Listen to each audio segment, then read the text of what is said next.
ክቡራትና ክቡራን እንደምን አላችሁ? ይህ ለግለሰብ ልማት የራስ ማገዣ መጽሐፍት ዳሰሳ ነው። አብራችሁን ቆዩ።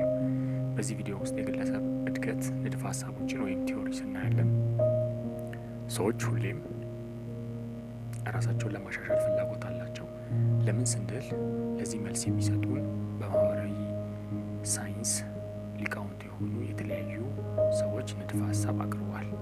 ከነዚህ መሀል እጅግ የሚታወቀው የማስሎ ንድፈ ሀሳብ ሲሆን ይህም የማስሎ የፍላጎቶች ደረጃ ሃይራርኪ ኦፍ ኒድስ ስነ ልቦናዊ ንድፈ ሀሳብ ሲሆን ስለ ሰው የሚያነሳሳውን ነገር ወይም የሚያነቃቃውን ነገር ይናገራል።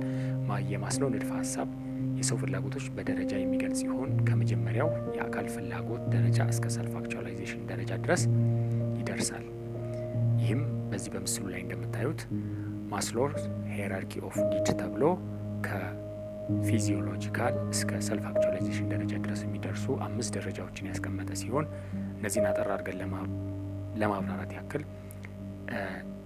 ፊዚዮሎጂካል ማለት አካላዊ ደህንነት ወይም አካላዊ ጤንነት ሲሆን አሁን ባለበት ወቅት አንድ ሰው እያመመው ወይም እየራበው እየጠማው ከሆነ ወይም እጅግ በከፍተኛ ሙቀት ውስጥ ወይም እጅግ በከፍተኛ ቅዝቃዜ ውስጥ እየኖረ ከሆነ ይህንን ነገር ለማስቆም ሰውነቱን ወደ ደህና ቦታ ለማምጣት ራሱን ይቀይራል ወይም ራሱን ያሻሽላል ማለት ነው። ይህ የመጀመሪያውና መሰረታዊ ነገር ሲሆን ከዚህ አንድ ደረጃ ከፍ ሲል ደግሞ ሴፍቲ ሲሆን አሁን ባለበት ወቅት አንድ ሰው ደህንነት እየተሰማው ከሆነ እየራበው ላይሆን ይችላል፣ እየበረደው ላይሆን ይችላል፣ ወይም ከፍተኛ ሙቀት ወይም እጅግ ከፍተኛ ቅዝቃዜ ሁኔታ ውስጥ ላይሆን ይችላል። ግን ይህ ሁኔታ ስለመቀጠሉ ይህ ሁኔታ በቀጣይነት ስለማግኘቱ እርግጠኛ ስላልሆነ ይህንን ለማረጋገጥ ይህንን ፍላጎት ለማሟላት ሰዎች ሁሌም ለማደግ ለመለወጥ ፍላጎት ያሳያሉ ብሎ ያሳያል። ከዚህ ደረጃ አንድ ከፍ ሲል ደግሞ ሶሻል ብሎ ባጭሩ ገልጾታል። ይህም ማለት ምንድን ነው? በሚኖሩበት ማህበረሰብ ውስጥ መወደድና የዛ ማህበረሰብ አካል መሆኑን እስኪያረጋግጥ ድረስ ሰዎች አሁንም ለማደግ ለመለወጥ ፍላጎት ያሳያሉ ማለት ነው። ከዛ ከፍ ሲል ደግሞ ሰልፍ ስቲም ሲሆን ይህም በሚኖሩበት ማህበረሰብ ውስጥ መወደድና የዛ ማህበረሰብ አካል መሆናቸውን ማረጋገጥ ብቻ ሳይሆን በዛ ማህበረሰብ ውስጥ የተከበረና እጅግ ልዩ ቦታ የሚሰጠው ሰው እስከ መሆን ድረስ ለመድረስ አሁንም ራሳቸውን ማሳደግ ወይም ራሳቸውን ለማሻሻል በራሳቸው ላይ ይሰራሉ ማለት ነው። የመጨረሻው ሰልፍ አክቹዋላይዜሽን ደረጃ ሲሆን ይህ የመጨረሻው ደረጃ ሲሆን ሁሉንም ኒዶች ካሟላ በኋላ አንድ ሰው የራሱን በውስጡ በግሉ ያለውን ቢያደርግ በህይወት ዘመኑ ቢያሳካው የሚፈልገውን ፍላጎት ለማሳካት ዲፐስት ዲዛይር ፎር ሰልፍ አክቹዋላይዜሽን ለማፈጸም የሚደረግ የመጨረሻው ደረጃ ነው ማለት ነው። ቀጠል አድርገን ከማስሎ ንድፈ ሀሳብ ጋር ተመሳሳይነት ያላቸው የግለሰብ እድገትና ልማት ንድፈ ሀሳቦችን እኒ የማስሎ ንድፈ ሀሳብ በስፋት ቢታወቅም ሌሎችም የግለሰብ እድገትና ልማት ምክንያት የሚያብራሩ ንድፈ ሀሳቦች ስለ ሰው አያያዝና ሙሉነት ተመሳሳይ አመለካከት ያቀርባሉ። ከነዚህ በጥቂቶቹ የሚከተሉት ናቸው። አንደኛ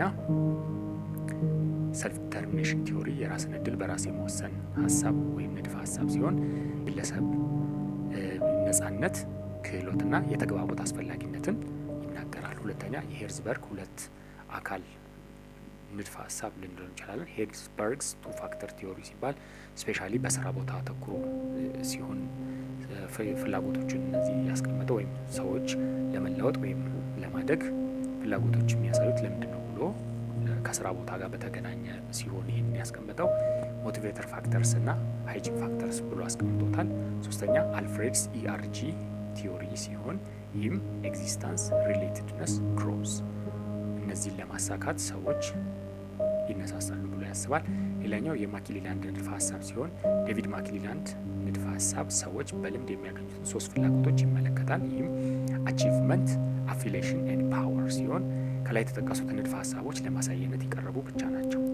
እነዚህ ከማስሎ የፍላጎት ደረጃዎች ጋር ማስሎ ሃይራርኪ ኦፍ ኒድስ ጋር ተመሳሳይነት ያላቸው የግለሰብ እድገትና ልማት ንድፈ ሀሳቦች ሲሆኑ እያንዳንዱ ንድፈ ሀሳብ ስለ ሰው አያያዝ እና ስለ ግለሰብ እርካታ እና እድገት በተለያየ አመለካከት ይገልጹታል። ይህንና መሰል ይዘቶችን ለማግኘት ማህበራዊ ሚዲያ አካውንቶችን ይከታተሉ።